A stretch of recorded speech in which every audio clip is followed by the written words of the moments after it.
الرد على المستفزين والرخمين والمستفزين والناس اللي هم بيقللوا من شأنك. الرد على اي حد يقلل من شأنك. في الفيديو ده انت هتتعلمي فنون الرد على اي حد يقلل من شأنك او يضايقك او يستفزك، واكيد انت بتقابلي من دول كتير قوي. او انت عموما لو انت يعني شخص بيشوف الفيديو ده، واعملوا لايك واعملوا سبسكرايب ووصلوا الفيديو ده لناس كتيره لو سمحتوا. اعملوا شير عشان خاطري، علشان لما بتعملوا شير بتعملوا خير، والخير بيجي على الناس بالخير. فطبعا الرد على المستفزين اول حاجه في الرد على المستفزين بجد، يعني اول حاجه والله بجد فعلا حلوه انك ما تردوش. ايوه، مش لازم تروحي تتعلمي كل موقف رده ايه. هو احلى رد هو عدم الرد. طب هو عدم الرد يا هبه هيبين للمستفز اللي قدامي او المستفزه اللي قدامي ان انا ضعيفه؟ بالعكس، في قصه كده بين اتنين، واحده بتستفز واحده ايا كان بقى هي البنتين دول عاملين ازاي مع بعض، يعني اخوات اصحاب اي ماليش دعوه. واحده بتستفز واحده وبتقلل من شأنها وكل شويه بتحبطها وبتقول لها انتي بتقول كل حاجه سلبيه فيها. فالبنت دي كل مره كانت بترد ايه كده او إيه. ففي مره من المرات شافت فيديو زي ده وتعلمت ان هي ما تردش. فعملت ايه؟ عملت لايك وعملت كومنت وسالت نتكلم في فيديو، او قالت نتكلم في ايه تاني عن الفيديوهات الجايه. اشربوا ميه. تخيلي البنت اللي بتستفزها دي هي استفزت اصلا. قالت لها الله، هو انت مش سامعاني؟ هي اتعصبت اصلا. هتتجنن لما تعملي الحاجه دي، هتجنني اللي قدامك، هتجنني المستفزه اللي قدامك. عدم الرد اصلا هيجننها ويستفزها وهيخليها تتحرق. ما هي عايزاكي تردي عشان تنزلي لمستواها وتنزلي وتغلطي وتدخلك في غلط. حتى لو كانت شخص بيحبك او صاحبه بتحبك، تقولك الله هو انت زعلتي؟ ده انا كنت بهزر معاكي. هي في طريقتين. الطريقه الاولانيه ان انت هنتكلم عنها فيديوهات تانية، ان انت ما ترديش وكمان ما تبرريش موقفك. يعني ايه؟ مثلا انت مش محجبه وهي محجبه وقالتك طب ما تتحجبي دي اختي زينا، اصلك هتروحي النار، اصلك ما تقوليلهاش انت مالك، ما ترديش عليها اصلا. لو انت محجبه وهي بتتريق على حجابك، هو ايه ده الحجاب والحاجات دي، هو لسه في حد ايا كان، مش هنخش في الحته دي. مثلا ما ترديش برضه. انت جميله بحجابك واموره بحجابك، ما ترديش عليها. لما مش هتردي عليها هي عايزه تنزلك لمستوى ان انت اقل منها، فهي هتفضل تنزلك لتحت عشان تغلطك، عشان تقول شفتوا المحجبه بتعمل ايه، شفتوا اللي مش محجبه بتعمل ايه، ما هي اخلاقها زي الزفت. هتحصل كتير. انا بديكم مثال على حاجات كتير احنا بنقابلها. يعني هقول لك حاجه، مثلا البنت المش محجبه بالنسبه للناس كتير قوي، انا مش دعوه بقى في اي حاجه، بالنسبه للناس كتير قوي داخله النار عشان فرض والكلام ده كله. ملناش دعوه بالكلام ده ومش هخش في الحاجات التانية دي خالص عشان ده مش موضوع الفيديو. وفي ناس بتبص للبنت المحجبه انها بيئه، عادي بتحصل، صح. انا اسفه جدا، مع احترامي لكل المحجبات، مع احترامي لكل المنقبات، مع احترامي لكل غير المحجبات، ماليش دعوه. قولوا لي رايكم في الكومنتات في الحته دي. لكن انت لما ما ترديش على حاجه انت شايفه اللي قدامك بينتقدك عليها عشان ينزلك لمستوى اقل من المستوى الجميل اللي انت حاطه نفسك فيه، هتحرقيها، هتولعي، هتخليهم يولعوا كده. ودايما خليكي الحاجه بقى التانية اللي انا بطلبها منك او هتساعدك جدا، انك تكوني افضل نسخه من نفسك. يعني في الاول كده مثلا انا مثلا حجابي شكله وحش، او احنا نطلع من الحجاب ولا نخلينا في الحجاب، انا مش عارفه، انا احترت منكم والله. مثلا مش مترتب او شعري مش مترتب وانا لميته بس عشان انا خلاص انا بتكلم والتكييف شغال، والتكييف اصلا بيبوظ الصوت، فقولوا لي الصوت بس انا مش قادره استحمل الحر، قولوا لي الصوت كويس ولا عامل ازاي. الاول اصلح من نفسي. يمكن يكون في واحده مستفزه بس هي نقدها ده يكون بناء بالنسبه لي. هو انت اللي بتعمليه ده؟ مثلا انت ايه اللي لابساه ده؟ او انت ليه رفيعه كده؟ انت ليه تخينه كده؟ مثلا هنتكلم يا ستي في التخن والرفع، مش عايزين نخش في تنمر.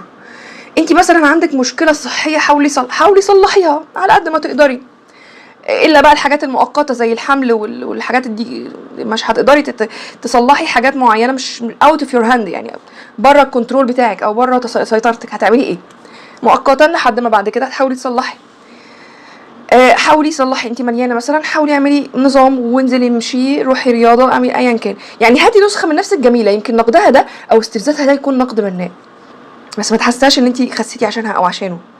انت رفيعه بزياده وعندك مشكله في الغدد، نحاول نحلها ونحاول ناكل اكل يزود وزننا او يخلي شكلنا احلى، ونشرب ميه كتير، ايا كان نحاول نصلح ده، علشان لو انا من جوايا اصلا من جوه. بصي احنا قلنا ايه؟ كل اناء ينضح بما فيه. دايما إيه اللي جوه هو اللي بيطلع بره. فانا لو حاسه ان انا وحشه، الناس هتشوفني وحشه، او الناس هتاكد عليا ان انا وحشه. ايوه هيكونفيرم قوي، هيبقى في كونفيرميشن من لذينه ان انا اوحش واحده في الدنيا.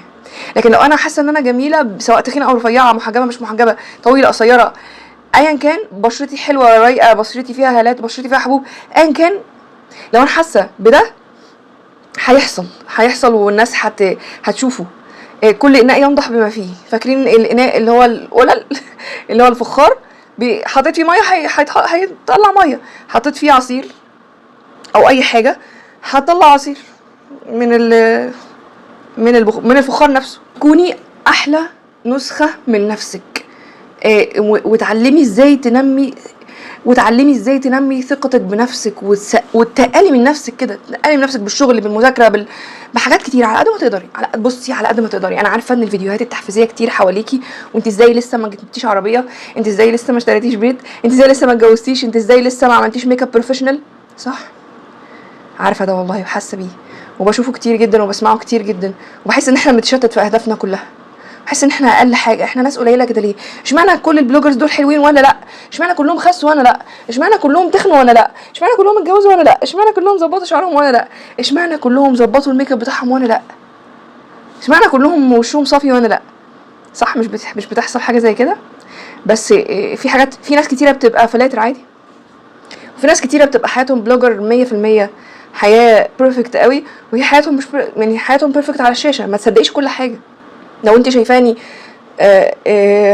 قادره اتكلم، فانا من يومين ما كنتش انا من يومين كنت بكتب وصيتي بجد انا بتكلم بجد، كنت بكتب وصيتي، بقول لجوزي كده لو مت هتعمل ايه بالظبط كده، بتكلم بجد. ده لو انت شايفه ان انا كويسه وبتكلم بقوه. من يومين، من 3 ايام مثلا، حرفيا كنت خلاص ده. فطبيعي يعني ما تصدقيش كل حاجه بتشوفيها، مش كل حاجه جميله قدامك هي جميله قدامك. فمش هنطلع بره حته المستفزين. دايما don't take it personal، كانت بتتقال كتير قوي في الشغل. don't take it personal، ما تاخديهاش بشكل شخصي. بمعنى ايه؟ مديرك مثلا او كلام جماعي كله بيقول انتوا فاشلين، بيستفزكم عشان تنجحوا اكتر، عشان تعملوا تارجت اكتر ومش عارف ايه والكلام، صح؟ بيحصل. مش انت لوحدك بس اللي فاشله، هو يمكن بيحفزكم بس عشان هو بالنسبه له تجيبوا لاخركم، عايز يعني يجيب اخر اللعبه اللي معاه ديت، يطلع كل اللي فيها. بتحصل. فممكن ده يكون حاجه نابعه من جواه برضو. ممكن مثلا واحده، اصل اقول لك على حاجه، اللي هتقول لك على حاجه سلبيه فيكي، اعرفي ان هي بتتف على نفسها كل يوم في المرايه. ما هو يعني العيبه من اهل العيبه، هيطلع العيب. يعني دايما اللي جميل كده هيقول لك كومنت جميل، اللي مش جميل هيقول لك كومنت سيء. ما هو مش جميل من جوه، ما هو كل اناء ينضح بما فيه، احنا اتفقنا خلاص بقى، ما احنا عرفنا اللي فيها. وخلي بالك، هو ما حدش هيستفزك غير اللي شايفك احسن واعلى منه. لما تلاقي بقى حد بيستفزك كده وعايز يفرقع لك البالونه، احنا كنا فرقعنا بالونه قبل كده، يفرقع لك البالونه اللي معاكي، بالونه دي اللي هي الحاجه بتاعتك الحلوه اللي انت حباها، شكلك، لبسك، شغلك، اي حاجه بتعمليها. محدش هيعمل كده غير لما يكون اقل منك او حاسس انه اقل منك. ساعتها بقى اديهم نتيجه عكسيه، اخبطيها في وشهم. ساعتها ممكن تقدري تردي انا حلوه، انا راضيه بكده، انا شايفه ان انا حلوه كده، او انا تمام كده، لو سمحت مالكش دعوه، او انت مالك، او انت مال اهلك، معلش يعني موتوا بغيظكم. يعني اللي دايما اللي بره مرايه اللي جوه. دايما انا لما بكون حاسه ان انا جميله من جوه، او انا بتكلم على الجمال كتير ليه معرفش، يمكن عشان القناه اسمها دكتور هبه بيوتي، مش عارفه. يمكن عشان بقى يعني بحب الجمال، ان الله جميل بيحب الجمال يعني. دايما اللي بره بيبان على اللي جوه، بيبان. بيحصل كتير قوي، بيحصل كتير قوي ان انتي يعني حاسه ان انتي حلوه، وفي نفس الوقت يبان ان انتي حلوه. بيبان للناس كلها ان انتي اجمل واحده في الكون. مش لازم تكوني اجمل واحده في الكون بيرفكت 100%. لو انتي حاسه انك شاطره في شغلك او حاسه انك شاطره في حياتك، هيبان للناس كلها برضو كلام نفس الكلام. فخلي بالك من النقط دي. اخر حاجه هقولها لك، دايما اتخيلي انك احسن نسخه من نفسك، بس اشتغلي انك تكوني احسن نسخه من نفسك. اشتغلي انك تكوني احسن نسخه من نفسك. اشتغلي انك تكوني احسن نسخه من نفسك. بس مش هقدر اقول لك غير كده. دايما اشتغلي، دايما طوري من نفسك.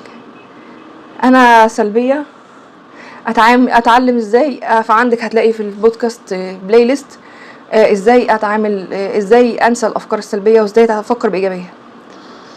انا حاسه ان انا وحشه، اتعلم ازاي اعمل سكين كير وهير كير واحط ميك اب جميل خفيف كده يبين ان انا راقيه. انا حاسه ان انا لبسي وحش، لبسي ده وحش، انا لبسي ده وحش، احاول اشتري حاجات جميله. اتعلم من بنات بتلبس ايه على السوشيال ميديا عموما يعني.